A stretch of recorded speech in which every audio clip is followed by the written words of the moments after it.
My name is Reese Friedrichs, And I'm William Gooden. and this is our presentation over our pamphlet over aquatic invasive species of Georgia for Tristan Hansford of UGA's Bugwood Center for Invasive Aquatic Species and Ecosystem Health. So our project was to redesign the current pamphlet, which was published back in 2005 through the Bugwood Center.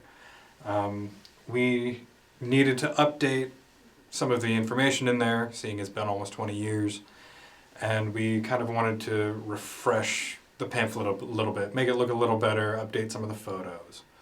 So we just overall redesign, overall refresh, just make it look better. So our main task for this was updating the information in the pamphlet from sources such as the U.S. Fish and Wildlife Service, Georgia DNR, and the U.S. Geological Survey, among other sources. And there have been some new species that have come to light as aquatic invasive species that we were asked to highlight as well, along with updating photography with newer, higher fidelity resolution images where possible, and these were sourced from the Bugwood Images database. And some of the things that we liked from the original pamphlet from 2005 that we kept was the size of the pamphlet and number of panels, because it provided a large enough space to provide the information needed for each species along with photos for them.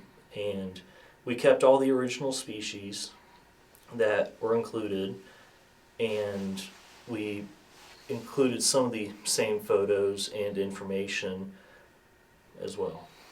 Things we did change, however, most obviously was the title and the cover photo.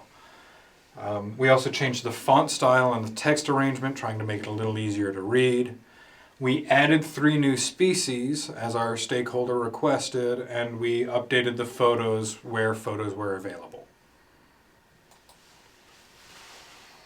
This is a look at the old pamphlet, the front and the back. Just kind of things we noticed right off the top. Just kind of block photos, huge blocks of text. It's just a little outdated looking. And makes it hard to read with the large blocks of text and old photos that, while for the most part they do their job by showing these species, some of them are very bland and make it hard to get a good idea of what the species look like. So, as we mentioned, the most obvious problem we saw when we were looking at the old pamphlet was just these big blocks of text. It's like reading a textbook, nobody wants to do it. And considering this was for public use, we want people to actually want to read it. It's important information. And we provide this block over to the left side to show what the general public is reading whenever they're looking through this pamphlet. And I know as much as the next person that reading a long block of text is very monotonous and can get boring quick and would lead people to want to either not read it at all or skip some of the information. So some of the information that we updated for the pamphlet was updated information that we gathered from the U.S. Fish and Wildlife Service, Georgia DNR, the U.S. Geological Survey, invasive.org, and EDD maps. And one of the first things that we changed for this pamphlet was the taxonomy for certain species, but the main one being the giant African snail, which was changed from Achatina fulica to Lysachatina fulica. Something we kind of didn't expect to run into, didn't expect to need to update, was the logos for the organizations involved in invasive species management, collectively referred to as the Georgia Invasive Species Task Force. Turns out a lot of their logos have changed in the last 20 years, give or take. So we had to go through and update all of that and put the new logos on the credit panel on the back. So the one thing that we focused on was adding new species to the pamphlet, and the main one that we focused on was adding zebra and quagga mussels. These species have become a major problem over the past few years, and it was important to highlight them. They are a problem because they attach to almost any hard surface underneath the surface of the water. So boat propellers, the hulls of boats, and can even get into hydroelectric dams, and this can cause thousands of dollars in damages. We felt that they were so important to highlight that we made them the cover photo for this new redesigned pamphlet. We did put the two species, zebra and quagga mussels, together in the same entry. They're so similar and they cause such similar problems. A lot of times the only way to tell them apart is through genetics, so we included them together as a single panel. We did the same thing with water spangles, the third species we were asked to include, which causes very similar problems to its close relative, giant salvinia. They're known to clog waterways, shade out the floor of bodies of water, reduce habitat, reduce oxygen. They're just a menace. So one of the things that we really wanted to highlight was the new cover page for the pamphlet. One thing that we felt was important to do was change from having giant salvinia as the cover photo to zebra and quagga mussels because of how important they are becoming to recognize. And this is not saying that giant salvinia is not a problem anymore, but we feel that the mussels are more of an issue. We also wanted to highlight the change in title because it went from aquatic pests in aquariums and water gardens to aquatic invasive species in Georgia.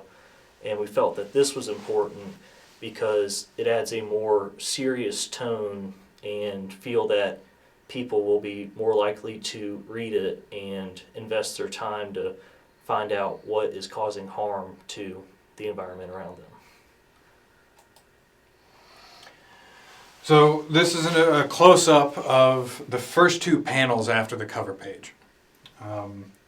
This is where we did a lot of our changes. So you'll see in the old pamphlet here, it's the problem, the damage, the solution, these large, huge blocks of text. So we reduced this in our new pamphlet. You'll notice that all of the information here is reiterated in a single panel in the new pamphlet. We used the second panel to highlight zebra and quagga mussels in greater detail than some of the other entries because they've become such a concern.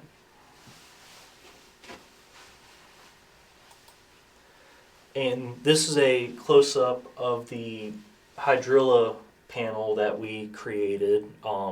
As you can see on the left side, it's that big blocky text that is going to be hard for the general public to look through and read. So instead we designed it to have bullet points that spaces out the information a little bit better, and along with that, the new photos. The photo for the old pamphlet, it gives you a general idea of what hydrilla looks like, but the new photos that we added give you a better look at what hydrilla looks like as a whole, along with what it can do or how it grows. And also we wanted to make a point for some of the species on our list or on the pamphlet that they are federal noxious weeds, and it is very important to report them if you do see them. And in the old pamphlet, it's just marked by an asterisk, at the very end of the big blocky text. So we decided to change the color of the text to red to make it stand out more and draw people's attention to it. This side-by-side comparison focuses on the Salvinia species that were included in the pamphlet, both giant Salvinia and water spangles, or Salvinia minima. The original pamphlet only included giant Salvinia. We, as mentioned earlier, included water spangles in the same entry because they're very closely related species and cause very similar problems. But again, we show how we reduced the text, made it easier to read, and highlighted just how much of a concern giant Salvinia is.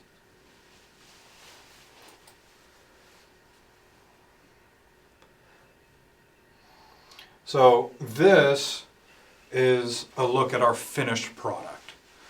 Similar to the slide we showed you earlier of the old one, this is the front page. This is the back side.